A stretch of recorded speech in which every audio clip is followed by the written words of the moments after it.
আসসালামু আলাইকুম। আমি মারিয়া ঢাকা থেকে বলছি। মারিয়া লাইফস্টাইল অ্যান্ড কুকিং চ্যানেলে আপনাদের স্বাগতম। সবাই কেমন আছেন? আল্লাহর অশেষ রহমতে ভালো। আলহামদুলিল্লাহ, আমরাও ভালো আছি, সুস্থ আছি। আপনারা কে কেমন আছেন তা তো জানি না। অনেক দিন যাবৎ আপনাদের মাঝে কোনো ভিডিও আপলোড দিতে পারি না, কারণ আমার বাসায় কিছু মেহমান ছিল, এজন্য আমি অসুস্থ ছিলাম। তো মেহমান চলে গেছে, একটু সুস্থ হয়েছি। তা আমি মেহমান আসার আগে কি কি পূর্ব প্রস্তুতি নিই তা আপনাদের মাঝে আজকে শেয়ার করব। এখানে আমার মা কিছু বাজার করেছে, লেয়ার মুরগি, ব্রয়লার মুরগি, গরু মাংস। তো সবাই তো জানেন এই লেয়ার মুরগিটা কাটতে বাছতে অনেক সময় লাগে, চামড়া ছাড়তে অনেক কষ্ট হয়। তো এই জন্য প্রথম আমি আর মা মিলে মুরগিগুলোকে সুন্দর করে কেটে বেছে পরিষ্কার করে ডিপ ফ্রিজে রেখে দিব। কারণ মেহমান আসলে তো জানেন একটু কাজ বেশি পড়ে, সকাল থেকে রাত পর্যন্ত অনেক কাজ করতে হয়, আর একটু মেহমানও বেশি এসেছে। এজন্য মাসমি ভাই বোন তিনজন, মাসমি জামাই, এজন্য আমাদের একটু কাজ বেশি ছিল। আমরাও মানুষ 6 জন, অনেক রান্না বান্না, অনেক কাজ। এত কাজ করতে করতে আমি পুরো অসুস্থ হয়ে গেছি। তারপরও যাক, আল্লাহ সুস্থ করেছে, এখন মোটামুটি ভালোই আছি।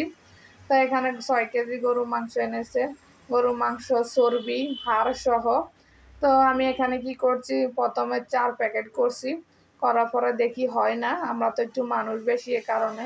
তো আর আমি 2 প্যাকেট করে রান্না করেছি।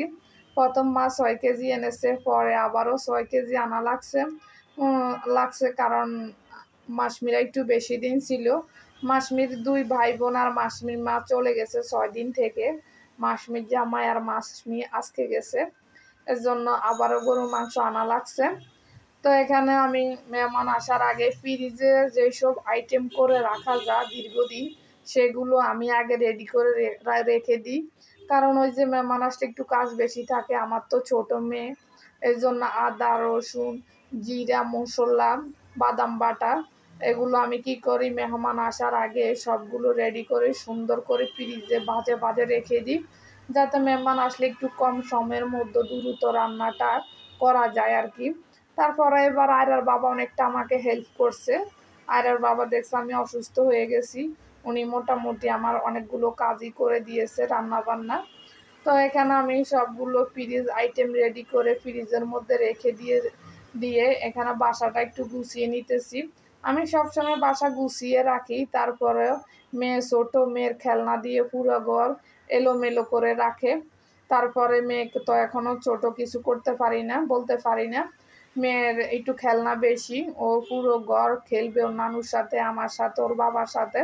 এর জন্য খেলনাগুলো গুছিয়ে গুছিয়ে বারবার রাখতে হয়। তারপর আমি একটা একটা রুম করে প্রতিটা রুমে সুন্দর করে আমি নতুন নতুন বেডশিট দিয়েছি। দিয়ে আমার বেডশিট মেহমান থাকতে 2বারে তোলা লাগছে, কারণ ওরা তো অনেক দিন ছিল, এই জন্য একটা বেডশিট তো 1 সপ্তাহের উপরে রাখা যায় না। তা আমি কি করছি, প্রথম দিন এই বেডশিটটা দিয়েছি, এই রুমে আমরা থাকি আর বাবার আমরা, কিন্তু মেহমান আসলে এই রুমটা দিয়ে দিতে হয়। মাসমি আর মাসমির জামাই এই রুমে ছিল, এই জন্য এই রুম আমি নতুন একটা বেডশিট দিয়ে সুন্দর করে রুমটা গুছিয়ে দিয়েছি।